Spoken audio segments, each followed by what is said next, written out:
नमस्कार दोस्तों, स्वागत है आप सबका हमारे channel the SKP classes of life science.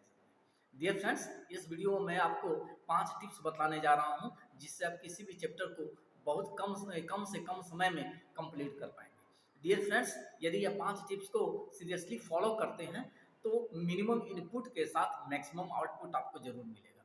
Biology के किसी भी चैप्टर की तैयारी के लिए ये जो 5 टिप्स हैं बहुत ही ज़्यादा इम्पोर्टेंट है, बहुत ही ज़्यादा आपके लिए नेसेसरी बन जाता है। यदि आप बोर्ड एग्जाम की तैयारी कर रहे हैं या सिविल सर्विसेज की तैयारी कर रहे हैं तो जीके और जीएस की तैयारी के लिए भी यह फार्मूला उसी तरीके से कारगर होगा जैसे कि आप किसी क्लास में बैठ करके किसी चैप्टर की तैयारी करते हैं। तो दोस्तों चलिए चलते हैं। सबसे पहले हम लोग इस पर डिस्कशन कि ये 5 टिप्स कौन कौन से हैं जो कि आपकी परीक्षा की तैयारी के लिए सबसे ज़्यादा इम्पोर्टेंट है। दोस्तों सबसे पहला जो टिप्स है वह यह है कि आप किसी भी चैप्टर को खोल करके अपने सामने रखिए और उस चैप्टर में जितने सारे एब्रेविएटेड वर्ड्स हैं उनको एक जगह कलेक्ट कीजिए। चैप्टर को बिना पढ़े केवल सर्च करना है कि एब्रेविएटेड वर्ड्स कौन कौन से हैं, यानी फुल फॉर्म वाले जो वर्ड्स होते हैं वे कौन कौन से हैं उनको एक जगह पर उनको लिख लीजिए, उनका एक लिस्ट तैयार कर लीजिए। ये पहला टिप्स है। इससे क्या होगा कि आपको एब्रेविएटिव वर्ड से रिलेटेड जो क्वेश्चन एग्जाम में पूछे जाते हैं उनको सॉल्व करने में कहीं कोई परेशानी नहीं होगी, कहीं कोई मिस्टेक नहीं होगा और आप उसमें फुल मार्क्स ऑब्टेन कर पाएंगे। दूसरा टिप्स यह है कि आप इस चैप्टर में दिए हुए जितने सारे बोल्ड लेटर में हेडिंग्स हैं, बोल्ड लेटर में जो टॉपिक्स है, सब टॉपिक्स हैं, उनको आप अंडरलाइन कर लीजिए और अंडरलाइन करने के बाद सबको सीरियली लिख लीजिए, नोट कर लीजिए, लिस्ट बना लीजिए।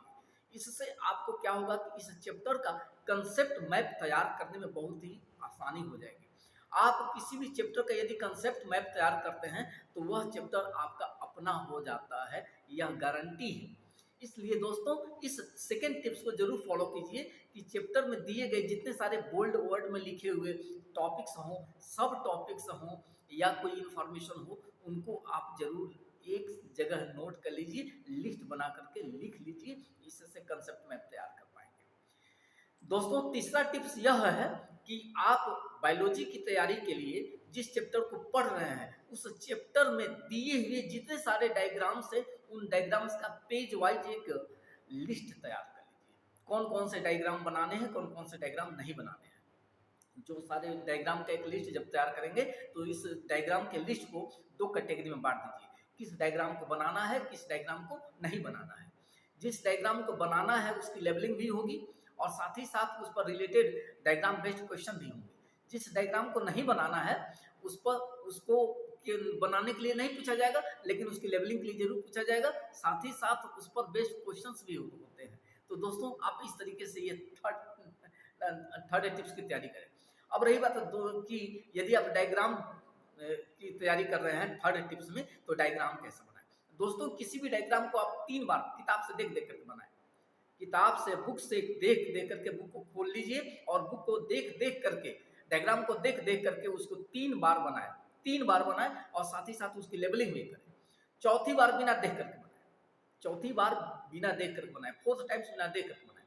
और जो आपने 4th टाइम्स बनाया है उसको किताब के डायग्राम के साथ मैच कराएं। कहाँ पर गलती हुई, लेबलिंग में या कि ड्राइंग करने में गलती हो गई है, उस चीज को आप दिमाग में बैठा लीजिए और 5वीं बार फिर बिना देख करके आप बनाएंगे, तब आपका यह डायग्राम बनाने का जो फार्मूला है यह आपका अपना हो जाएगा और डायग्राम बनाने में आप भूल नहीं करेंगे और यहाँ तक कि लेबलिंग में भी आप भूल नहीं करेंगे। यह तीसरा टिप्स। चौथे टिप्स में आपको करना क्या है कि आप उस चैप्टर को शुरू से लेकर अंत तक एकदम लगातार पढ़ेंगे, थॉरो आउट स्टडी करेंगे। थॉरो आउट स्टडी करना है।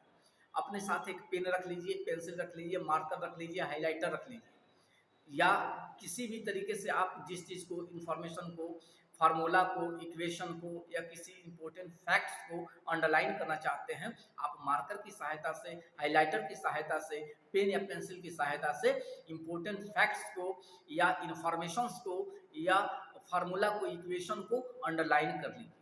इससे क्या होगा कि आप इस चैप्टर को जब थॉरो आउट स्टडी करेंगे तो आपके पास चैप्टर के अंत होने तक में बहुत सारा इंफॉर्मेशन आपके दिमाग में बैठ जाएगा और आपके पास, आपके सामने रहेगा। जब कभी भी आप उस चैप्टर को खोलेंगे तो वह हाईलाइटेड जो इंफॉर्मेशन है, फैक्ट्स है, वो आपके सामने होंगे और आपके दिमाग में फिर उसी तरीके से स्ट्राइक कर जाएगा कि ये चीज़ें आपकी पढ़ी हुई है। दोस्तों ये इस चौथे टिप्स को केवल और केवल एक सिटिंग में करना है, चाहे आधा घंटा समय लगता हो, चाहे 1 घंटा समय लगता हो, आपको केवल और केवल एक ही सिटिंग में एक चैप्टर को खत्म करना है, थॉरो आउट स्टडी करनी है, चाहे समझ में आए या चाहे समझ में नहीं आए। आप जब ऐसा करेंगे तो निश्चित रूप से आपको बहुत सारी समस्याओं का समाधान हो जाएगा और आपका एक चैप्टर कंप्लीट हो जाएगा। लेकिन याद रखेंगे चौथे टिप्स को फॉलो करते समय अपने साथ पेन, पेंसिल, मार्कर या हाइलाइटर का यूज जरूर करेंगे। और इसको करने के बाद हम आते हैं अपने 5वें टिप्स पर, और 5वां टिप्स यह है दोस्तों कि यदि आपने चैप्टर को इस तरीके से तैयार कर लिया तो उसी चौथे टिप्स को फॉलो करते हुए कुछ मल्टीपल चॉइस क्वेश्चन, एमसीक्यू या short question, short answered question, इसको आप खुद बनाएं। कुछ क्वेश्चन बनाना सीखें। क्वेश्चन कैसे बनाते हैं, क्वेश्चन को यदि आप फार्मुलेट करेंगे, खुद ब खुद क्वेश्चन बनाएंगे तो उसका आंसर आपके दिमाग में बैठ जाएगा, आपको अपना आंसर याद ही रहेगा। क्वेश्चन जब भी बनाएंगे तो आपको याद होगा। और यह आपका 5वां टिप्स है। 5वां टिप्स बहुत ही कारगर टिप्स है। यदि आप क्वेश्चन फार्मुलेट करते हैं, क्वेश्चन बनाते हैं, तो यह आपके लिए बहुत ही ज़्यादा इंपॉर्टेंट है। और यदि आप नीट का प्रिपरेशन कर रहे हैं, मेडिकल एस्पिरेंट्स हैं, सिविल सर्विसेज की तैयारी कर रहे हैं, तो वैसी स्थिति में जीके जीएस के लिए यह बहुत ही कारगर तरीका है। दोस्तों साथ ही इस 5वें टिप्स पर जो आपने क्वेश्चन बना लिए हैं यदि, तो अपने दोस्तों के साथ बैठ करके शेयर जरूर करें, उनके साथ मिलकर के टीम लर्निंग का प्रयास करें। इस तरीके से यदि आप करते हैं तो आपका कोई भी चैप्टर कम से कम समय में अब पूरी तरीके से तैयार हो जाएगा और आप उस चैप्टर पर अपना फुल कमांड रख पाएंगे। दोस्तों आज इस वीडियो में इतना ही। यदि आप मेरे चैनल पर पहली बार हैं तो मेरे चैनल को सब्सक्राइब जरूर करें, लाइक करें, शेयर करें और बेल आइकन बटन दबाना ना भूलें, जिससे कि आपको मेरे आने वाले नए वीडियो की लेटेस्ट अपडेट तुरंत मिल सके और फिर मैं अगली वीडियो के साथ आपके सामने प्रस्तुत होऊंगा। तब तक के लिए थैंक यू।